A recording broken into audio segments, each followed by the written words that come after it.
We're on the air again here, resuming the kind of the history of Bill and Evelyn's relationship, and so why don't we talk about the wedding a little bit?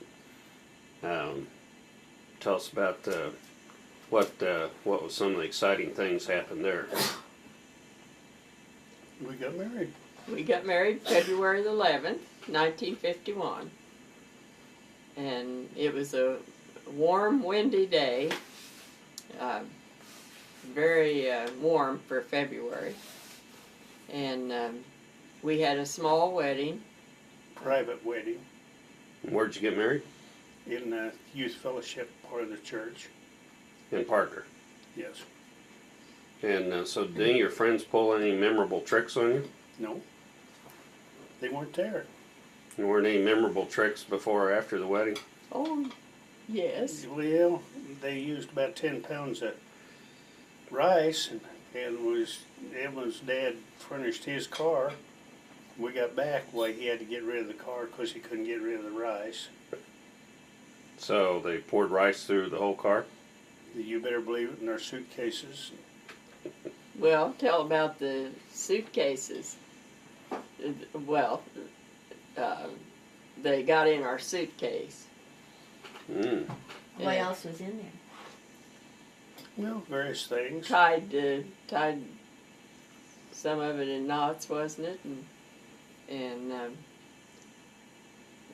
anyway, they also jacked up the car on wood. They didn't jack it up. They put a chunk of wood on the side of the wheel, and I fooled them. I just drove over it. So was any of the tricks a result of some tricks you had done in the past on anybody? No. You had, I was always a good boy. yeah. Well, we'll come back to that later. So it seems like I heard that it was kind of exciting soon after the wedding. Was there a problem with the flood about that time? Was that when you were leaving Kansas City, or was that right after the wedding? No. When was the flood that you were? About 6 months later. And you almost had trouble getting out of Kansas City?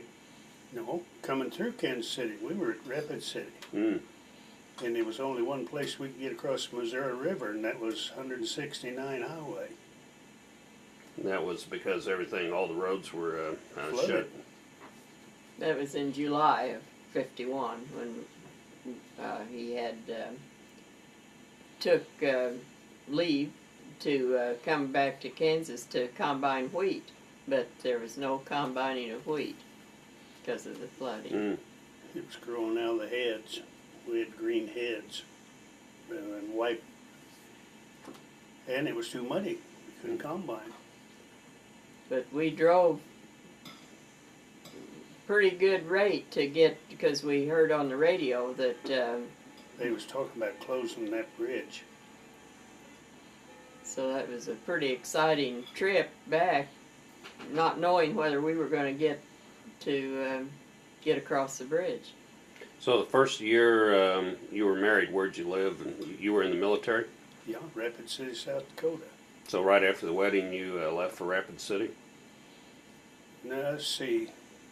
No, we honeymooned for 3 weeks around there. Then went to Rapid City and honeymooned for 21 months.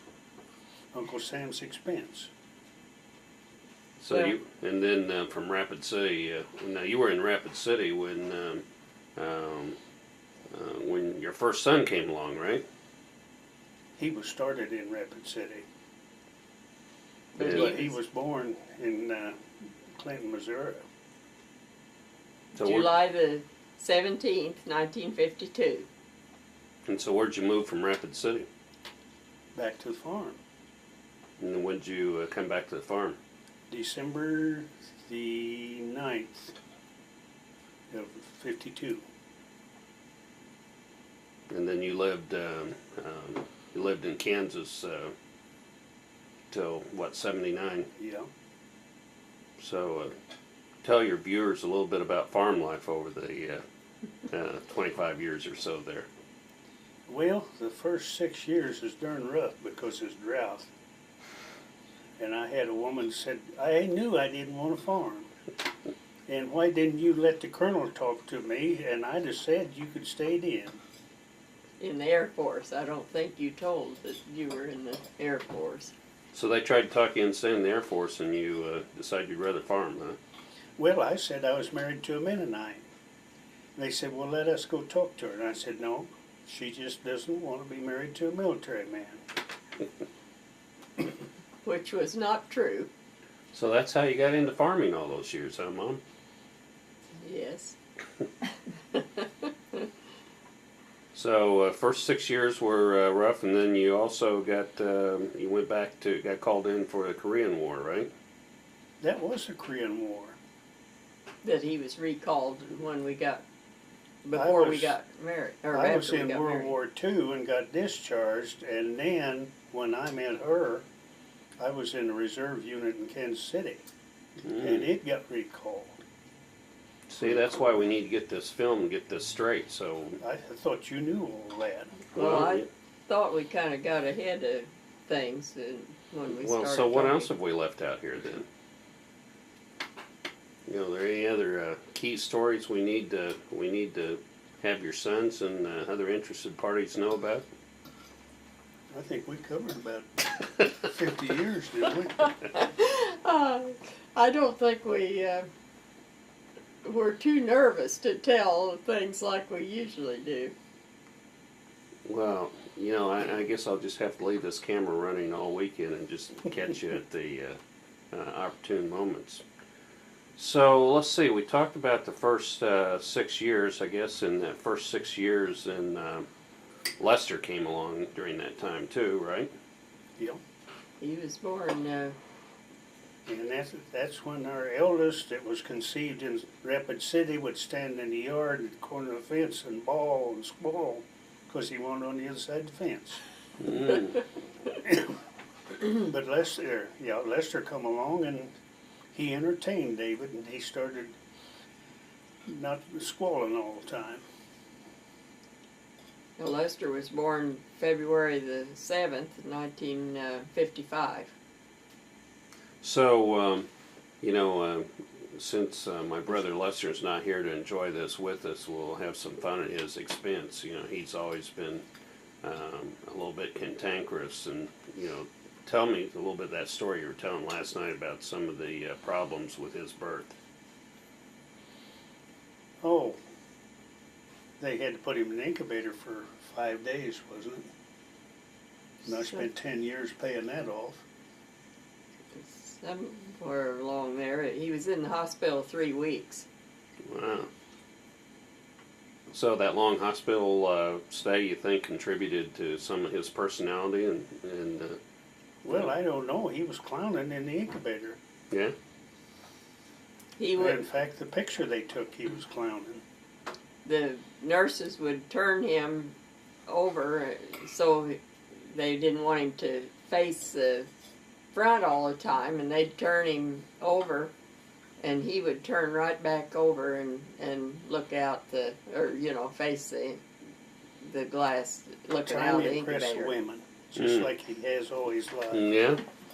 I guess He we'll could have. turn over by himself from the right soon after he was born, So he could make the women laugh even then, huh? You know? because they all talked about, said he keeps them entertained. Yeah. Well, so the medical industry wasn't quite the same back in '55 as I guess it was right now. You were telling about some of the complications that came along with Lester. Well, he was born too fast, the doctor said, and that might have caused his lung problems. His lungs collapsed, and we just about lost him. The nurse, when she found him, went in to check on the babies, and he was turned completely blue. And so they called the doctor right away, and they got him revived, and that's why he had to, not because of low birth weight to be in the incubator, it was because of breathing problems, and he had oxygen, and some kind of something that helped him breathe too. Some kind of well, I can't think what it was called, but that saved his life. One consolation, the debt for that was $500. Of course, back then that was like a national debt. Right. So, so healthcare insurance wasn't something that was readily available then. No, We didn't have any insurance when he was born. Mm. So, what year did you move to the place where we all grew up? That was 1958 or 9, wasn't it? well. You started to school from that when we moved. You were just starting to school, so you were. I guess you were 6 in July and started to school in September. I think is the way it was. And the place we lived before that was called the Duncombe place. Yeah. And then the place we moved and we lived until you moved to Arizona. Was that house a house that you had childhood history with? Was that a house you used to visit when you were growing up? Yeah. My eldest sister and I, the agreement was because we lived about a quarter of a mile from them, and if it was a bad weather coming up, well, we used to stop there because they had a storm cave and stay there until the folks come home. And the family and our family knew each other for years. Who was that family? Griffiths. Did I ever meet them? Were they in relation to the Griffiths we used to visit in Garnett? Johnny and Letha Griffith. Johnny Young. You would know Johnny and Letha, and Johnny was the son of Lenny.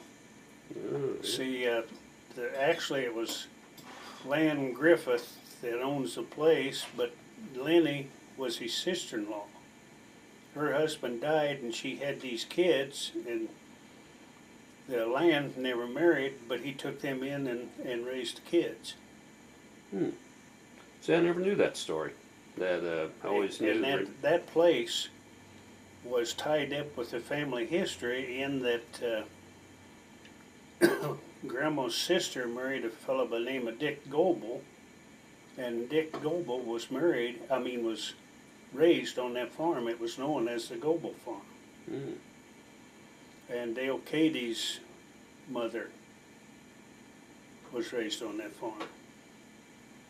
So what were some of the highlights of farming from, let's see, I guess about 51, 52 till when you left in 79? Well, we scraped, and finally got our name on that land and sold out at a good time. And Bought that farm for what, 100 an acre? Yeah. And sold it for 700 an acre. It's a pretty good return. Yeah. So is farming anything you'd recommend young people getting into now? No way. The government's involved too much. And why do you say that? They are. You can't do nothing without the government. So what about dairy farming? You have fond memories of dairy farming? Nope, it was just a way to put food on the table. What were some of the other things you did during those years to help get the family by? Well, substitute mail carrier 15 years, measured crops for the government for 25 years, and held various offices. And you were an officer in the ASCS, right? Yeah. County chairman when I quit farming. So, and as I recall, did you meet Bob Dole once or twice? Sat across the table from him a couple meals. What'd you think of him? I liked the man. And you knew a politician we know now, Sam Brownback, right? Yeah, your mother was the Sunday school teacher. Mom, what do you remember about Sam Brownback? I remember he was very smart from a very young age, as well as most of the little kids that age in my class. But he could be a little devil. Our middle son had a three-wheeler and he had a three-wheeler, and one night he come over and visited our son, and I wake up and I can hear that out there in the clover field running from one terrace to another, and the clover's ready to be mowed, so I had to go out there and run them out. So I guess you weren't very happy with that. No, I wasn't. So, Mom, you worked, besides raising 3 sons on the farm, you worked a job in there for a while too, didn't you? Yes, I worked at the garment factory in Garnett for a few months, and that ended abruptly because I became pregnant with our third son, James, and he was born in November 29th, 1962. See, you got that memorized now. So, Dad, you did some other stuff along the way too, didn't you? Do some work with Uncle James? Yeah, one of them dry years, I niggered for him as his slave for about 6 months. So, what did that entail? Well, he was plaster, and I had to mix that plaster and keep him happy. So that was difficult. No, not really. I learned what they were like, and it could backfire when they tried to do things to me. Like one day, they filled a closet full of plaster trying to keep ahead of me. They couldn't put it on the wall fast enough, so they just threw it in the closet. When it started running out of the closet, I knew what they was doing. And I'm serious. So, This is made up. so that was kind of a mess, huh? Yeah. So what'd you have to do with all that plaster? They had to put it on the wall. But they got a bang out of it. I'll bet. And that job was 100 miles, 200 miles a day, wasn't it? Just once in a while. Like one time we had to go to Warrensburg, Missouri, and we had to be over there before the college kids parked at the building where we was going to work. We couldn't get our equipment in if they were there. And so you did this after you'd already done the morning milking. Yes, I had to milk and get over there and get to Warrensburg and shovel plaster for 8 hours, and then come back home and chore and get a couple hours sleep and do it again. And our youngest son thinks if he works 8 hours 2 days, he's had it. So 79 was the year I guess you sold the home place. Yeah. And what do you remember about the farm sale? Just had a good sale. So, Mom, weren't there some stories there about Dad saying you couldn't take stuff and Uncle James coming around and putting stuff back for you to take with you to Arizona? Yeah, there was a little odd things going on because things that had been carried out was carried back to for me to move. So She didn't get it all done, though. So and that was, and then you drove, you had a moving van come out here, I guess, in December of 79. And then what'd you do after you moved to Arizona? Worked at a hardware store for 10 years. And that was part-time, right? Well, if you call 48 hours a week part-time, because, But did that seem like part-time after farming? well, I never thought much about it. Mm. You just put groceries on the table. So we were talking the other day, you were in, Mom wasn't even 50 yet, and you were in your 50s when you moved out here, so Arizona's been pretty good. Yep. No problems with that. I moved out here for my health, and it was good. What's some of your most memorable experiences in Arizona? Living in a good, dry state. You can breathe out here. And so I guess you got to raise your youngest son out here. Yeah, we got him through school out here. They cooperated here, and they didn't in Kansas. He was a sophomore in high school when we moved here, and so he finished school here. Had a little trouble with him because I made him take Spanish before we moved out here.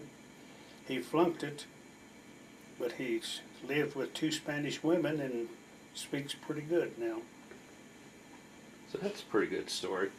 You always were pretty good on influencing your sons. Let's see, I remember you helped me along a little bit in coaching me not to take FFA. Yeah. I told you there's no future in it. What do you think your biggest influence on Lester was? Well, that was a battle. Because there was some big-time farmers, which aren't alive today, and he'd come home from school every night and lecture me what a stupid so-and-so I was because I wouldn't buy new equipment. And you're not going to amount to nothing. Of course, I'm here enjoying life, and they're all dead. And he admits now that he might have been wrong. Well, that is a good story. Well, anything else you would want your listeners to know about farm life? Well, it's a good place to raise kids. Yeah. Well, I'd just say for the film that you instilled great values in 3 sons, and I think it was a great place to raise kids. A little rough at times with that middle one. Yeah. Yeah, he can still be a challenge, can't he? Send him out to the field, cut sunflowers out of soybeans, and he laid in the hedgerow and slept, and come to the house and told his mother how hard he worked. Just for the film, I think it'd be good to talk a little bit about what it was like going to church during those days. Is there any truth to this story that your eldest always tells about that he remembers always getting whippings when he came home from church? I don't remember that. I just remember telling them what was going to happen if they didn't straighten up. So They usually straightened up. do you remember really being irritated in church one time when you got awakened from a nap because a coin was rolling down the front of the pews? I don't really recall that, but I did sleep in church quite a bit. And the big thing was why you boys did misbehave was because other members of the church were Teasing you teasing you. during a sermon. I do recall that, and it was in fact the elders, wasn't it? It wasn't kids, it was elders, because Yeah, they it knew wasn't you were kids. they knew you were pretty strict and knew that there was a good likelihood that we could get in trouble. Remember the names of some of those people that used to get us in trouble? Well, there was one in particular, Otto Alexander. I'll have to look him up and see if he. He died, didn't he, or is he still alive? I thought he died, but I'm not sure. I know I know Laureen this- did. And the son did. What about Dutch Hampton? Wasn't one of the ones that was getting us in trouble? No, I don't recall him causing any trouble. I don't either. He had kids of his own. Right.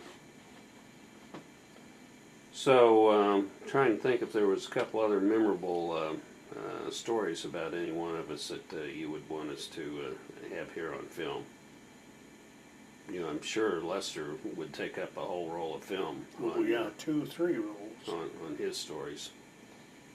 But I was glad that we decided to go back to the farm because I think that the work ethics and everything helped to make our sons who they are. Well, I think so too. So, well, I think we'll close out this segment, and then in the next chapter we'll explore your childhoods, and you know, want to talk about the military a little bit. So, we'll go do something else now. Over and out.